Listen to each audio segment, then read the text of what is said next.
O próprio comandante das tropas dos exércitos de Israel, o homem de nome Josué, ficou admirado com o tamanho daquela grande muralha, cuja barreira se apresentava intransponível e incapaz de ser derrubada pela ação humana.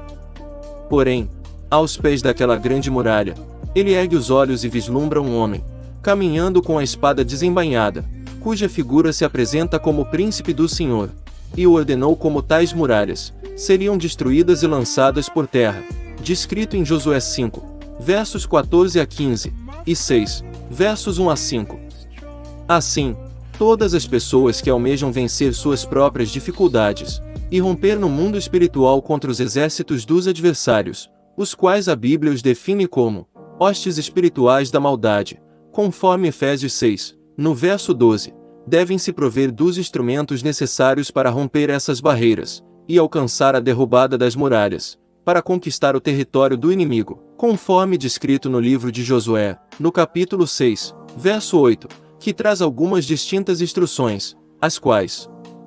passaremos a analisar a partir de agora. Cujo texto assim declara: E assim foi como Josué dissera ao povo, que os 7 sacerdotes, levando as 7 buzinas de chifre de carneiro diante do Senhor, passaram e tocaram as buzinas, e a arca do concerto do Senhor os seguia.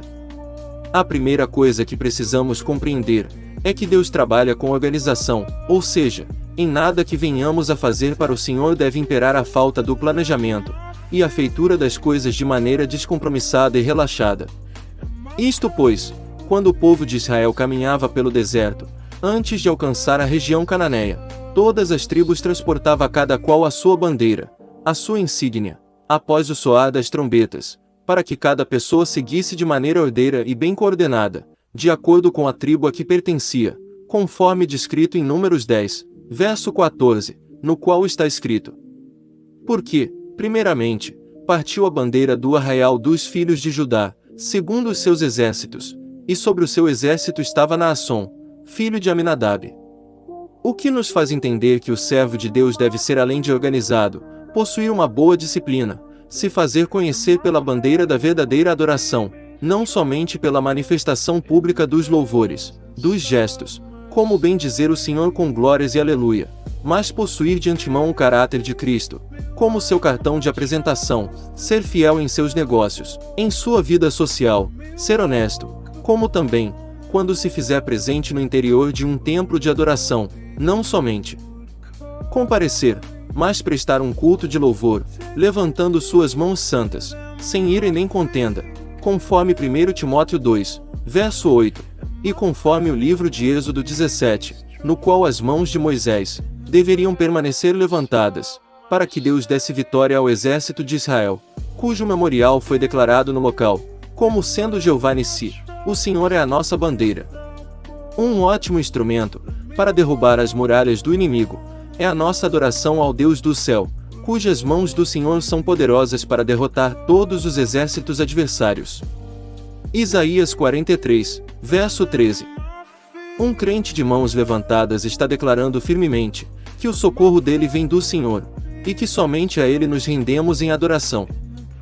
Outro instrumento a ser considerado como uma arma potente são justamente as trombetas que antecediam a Arca da Aliança, as quais eram tocadas defronte da congregação, para o enfrentamento de uma batalha diante dos inimigos, cujo som não deveria ser contínuo, mas os sopros seriam retinidos, conforme escrito no livro de Números 10, verso 9. E, quando na vossa terra sairdes a pelejar contra o inimigo que vos aperta, também tocareis as trombetas retinindo, e perante o Senhor vosso Deus haverá lembrança de vós e sereis salvos de vossos inimigos. O som das trombetas, além de definir as reuniões solenes, as partidas de cada tribo, também preparava a congregação quando da situação de combate e de confronto. Portanto, o som tem uma capacidade de estimular a calmaria ou a agitação, e no caso dos confrontos, o som não contínuo era para preparar o ânimo dos israelitas, para os combates que eles teriam que enfrentar, e assim como na música, as melodias e os ritmos mais agitados provocam o aumento da frequência cardíaca das pessoas. Assim as trombetas seriam um preparo físico e emocional, para impor um ânimo a mais nas pessoas, para que essas criassem em si um instinto combatente, de modo a impor maior segurança para os confrontos. As trombetas anunciavam que os componentes daquela comitiva estavam precedendo a vinda do grande rei, cujas muralhas não suportariam a chegada dessa grande majestade. Por isso tal comitiva teria que soar as trombetas diante dos armados e ante a arca da aliança,